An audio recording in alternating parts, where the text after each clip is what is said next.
Kung updated nga kayo mga idol sa NBA, isa nga sa mga trending at pinag-uusapan ngayon ang storya sa papalapit na trade deadline ay ang trade syempre ni De'Aaron Fox papunta sa San Antonio Spurs.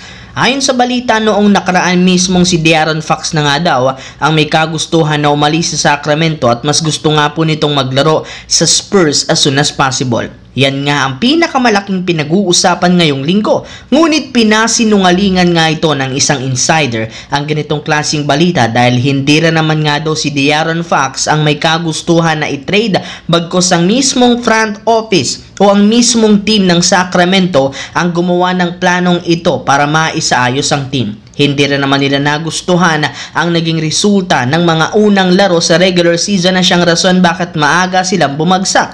At kahit man nagagawa nilang makakuha ng panalo, hirap pa rin naman nga silang umangat sa Western Conference at matalo ang ibang mga malalakas na koponan. Kaya isa sa mga solusyon na naisip ng Kings para mapa-improve ang lineup ay i-trade siya papunta sa San Antonio Spurs. Samantala, ayon nga po mga idol sa pinakahuling inilabas na balita ni John Ireland patungkol kay Anthony Davis, naniniwala ito na hindi nga daw sasapat ang isang linggo para makarecover ito sa injury sa tiyan. Ibig sabihin posibleng mawala pa siya ng extended period of time kapag sinuri ang injury nito next week. And since posibleng mawala si Davis sa mga susunod na laro, kailangan nga talaga ng Lakers na kumuha ng bagong sentro as soon as possible kung gusto nilang makakuha ng panalo at manatili sa itaas ng West. Either kumuha ng trade kay Miles Turner mula sa Indiana o kung hindi naman, pwede rin naman nga nila ngayong pumirma o kumuha ng bagong sentro. Ayon sa balita ni Anthony Irwin, hindi lang naman sentro ang priority target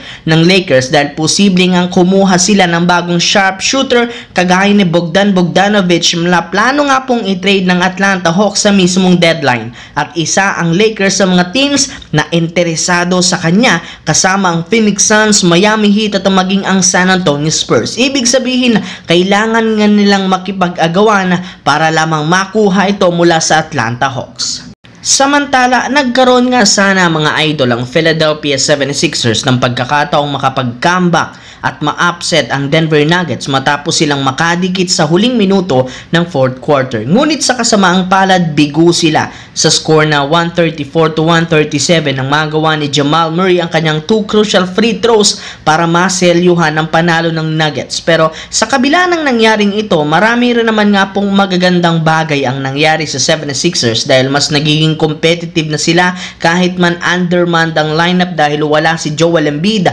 at Paul George sa team. Nag-step up rin naman sina Tyrese Maxey na merong 42 points, Kelly Oubre Jr. 27 points at si Guerschon Yabusele na nagtala ng 28 points, sadyang kapos lamang sila. Pero once na makumpleto ang lineup, hindi malabong magkaroon sila ng winning streak sa mga susunod na laro at yan ang ating aabangan bago ang trade deadline.